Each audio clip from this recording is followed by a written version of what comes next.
300 juta setahun. Satu tahun 300 juta tapi billionaire. How is that possible? Pakaian, seluar, kasut, minyak wangi sendiri. Kan beliau boleh charge berjuta-juta ringgit hanya untuk buat satu sponsored post sahaja. Berapa ramai pemain-pemain yang hebat ini, mereka mempunyai kekayaan yang sangat luar biasa tetapi bankrupt, hilang kesemuanya. That does not happen sebab dia membina legacy. Antara semua player-player FIFA, siapakah orang yang paling kaya? Okay, so kat sini saya nak listkan kepada anda 5 pemain bola dengan pendapatan tertinggi kat dunia sekarang inilah as of 2026. Bermula dengan nombor yang tempat kelima iaitu Vinicius Junior, 60 juta. Tempat keempat, Haaland, okay, 80 juta.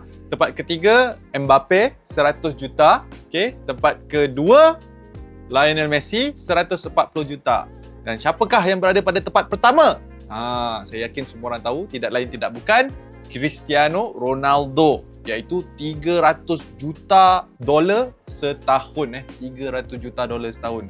Banyak tak banyak kan?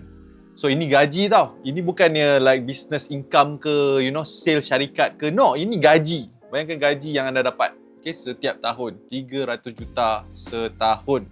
So nombor satu ni Cristiano Ronaldo. Dan pada hari ini saya nak buat video ni sebab saya nak kongsikan kepada anda yang orang yang kaya macam Cristiano Ronaldo yang mana duit ni boleh bertahan bergenerasi sekalipun masih lagi tak mengharapkan kepada satu sumber pendapatan sahaja. Okay, and benda ini apa yang saya selalu kongsikan dalam YouTube channel saya iaitu zaman sekarang ini tak boleh, sangat-sangat bahaya untuk mengharapkan kepada satu sumber pendapatan sahaja. Anda kena diversify. Seperti apa yang Cristiano Ronaldo ni buat. In fact, Cristiano Ronaldo punya kekayaan yang besar bukannya datang daripada gaji semata-mata, tetapi datang daripada banyak ataupun pelbagai sumber pendapatan yang lain. In fact, net worth Cristiano Ronaldo sekarang ini dianggarkan lebih 1.2 bilion dolar Amerika. Dah sah jadi billionaire sejak tahun 2025 lagi. Kalau tengok gaji satu tahun 300 juta tapi billionaire. How is that possible? It is possible bila anda buat 3 perkara ini. Okay, seperti apa yang Cristiano Ronaldo buat. Seperti apa yang saya dah kongsikan. Yang pertama, Cristiano Ronaldo tak mengharapkan kepada satu sumber pendapatan sahaja iaitu daripada gaji main bola untuk kelab Al-Nassr. Bukan walaupun gajinya 300 juta, dia tak mengharapkan income ni daripada situ sahaja. And ini saya namakan sebagai active income. Active income ni bermaksud pendapatan aktif yang kalau anda masih lagi bekerja, anda akan dapat income tersebut. The moment anda berhenti kerja, okay, income itu akan terputus. Sama juga dengan Cristiano Ronaldo. The moment dia tak bermain bola sepak, habis, income dia tak dapat. Okay, itu yang pertama. Yang kedua, Ronaldo diversify duitnya. Okay, kat sini maksudnya bila anda ada duit, Cristiano Ronaldo of course lah sangat-sangat kaya, betul? Dia ada banyak duit lebihannya. Tapi again, it's not about kena tunggu jadi kaya raya baru nak mula. Tidak, anda kena start from now. Anda kena start bila duit anda sedikit. Seperti apa yang Cristiano Ronaldo buat masa dia dekat, let's say Manchester dulu pun dia dah start mula invest. Okay, so ada beberapa perkara yang Cristiano Ronaldo buat. First, okay, dia invest kat mana? Dia invest dalam bidang hospitality. Ronaldo kongsi dengan Pestana Hotel Group untuk cipta Pestana CR7 Lifestyle Hotels dan berada di beberapa lokasi besar, lokasi utama di Portugal seperti Madeira, Lisbon, okay? Ada juga di Spanyol, okay? Madrid, di Amerika Syarikat, New York, okay? Dan Marrakesh. Ini perniagaan yang terus jana pendapatan non-stop coming from the investment yang beliau buat dengan Pestana Hotel Group. Beliau juga laburkan dalam bidang fashion dan barangan pengguna. Dia lancarkan jenama CR7, pakaian, seluar, kasut, minyak wangi sendiri.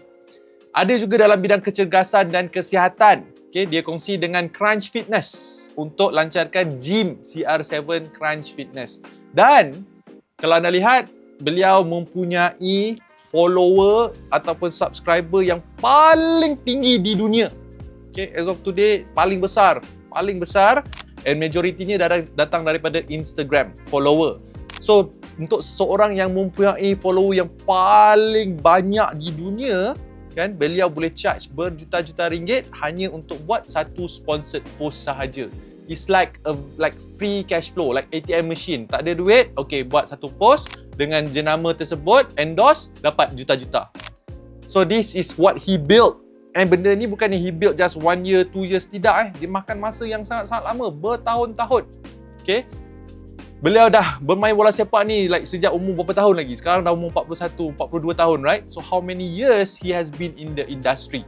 So, poin saya yang kedua adalah pelaburan. So, anda nak jadi kaya bukannya semata-mata mengharapkan pada satu sumber pendapatan sahaja, tetapi anda kena mula melabur. Anda kena allocate, bahagikan sedikit, okay, sebahagian daripada duit anda itu untuk pelaburan. So, for example, kalau anda mempunyai modal, tak adalah modal yang besar untuk melabur dalam bisnes, kan? Anda boleh mula dalam pelaburan, contohnya pelaburan saham misalnya, yang tidak memerlukan modal yang besar. So, apa yang Ronaldo buat ni, okay, in fact, saya pun memang peminat Cristiano Ronaldo. It's not just about main bola yang hebat, okay? It's about dia punya mindset. Dia merangkumi banyak aspek, aspek bukan saja aspek daripada permainan bola sepak tu sendiri, tapi daripada aspek dia menjaga diri dia sendiri yang boleh mampu bermain bola sampai usia 41 tahun sebagai striker. Kita pernah dengar orang yang bermain bola lebih daripada 40-an ni defender, sebab defender tak banyak lari. Ini striker yang menjaringkan gol pula. Okay? So sangat-sangat jarang kita dengar striker yang bermain bola sampai umur sebegitu. You look at his body, you look at his physique, sangat-sangat powerful, right? Anda lihat juga dari segi disiplinnya, okay? Dari segi mindset dan mentalitinya. And not only that, in this case, dari segi kewangannya. Berapa ramai pemain-pemain, atlet-atlet yang hebat ini, okay, tak kisahlah atlet pemain bola ke, bola keranjang ke, whatever it is, yang mereka mempunyai kekayaan yang sangat luar biasa tetapi bankrupt, hilang kesemuanya. That does not happen dengan Cristiano Ronaldo sebab dia membina legacy. Walaupun satu hari nanti dia mungkin pencen, tak tahulah, mungkin umur 50 tahun tapi like dia punya kekayaannya terus berkembang dan memberi income ataupun sumber pendapatan kepada beliau sampai bila-bila. This is the mindset. Inilah apa yang saya nak kongsikan kepada anda. Bila anda lihat sesuatu tokoh ini, bukan saja lihat apa yang mereka capai, tapi lihat apa yang mereka buat, pemikiran mereka tentang sesuatu perkara. In my case, sebab saya seorang perancang kewangan, I'm looking at the angle of financial management. Okay? Kalau anda pun nak ikut jejak langkah Cristiano Ronaldo tapi tak mempunyai jutaan ringgit, jangan risau. Okay, saya ada buat satu program khas mengajar kepada anda semua, terutamanya rakyat biasa dengan modal yang kecil, macam mana anda nak mula berjinak-jinak dalam dunia pelaburan. And saya pilih specifically pelaburan saham sebab bagi saya pelaburan saham ini, kalau dulu-dulu bila saya belajar saham ni memang saya rasa dia rumit sebab saya kena belajar macam-macam benda. Tapi good news kepada anda semua, berdasarkan kepada pengalaman saya sendiri, okay, melabur saham sejak tahun 2015 bersama dengan seorang lagi partner saya yang juga merupakan seorang full-time trader. Maksudnya apa? Maksudnya dia trade saham ni for a living, kan? Macam Cristiano Ronaldo ni main bola, partner saya ni dia melabur saham, right?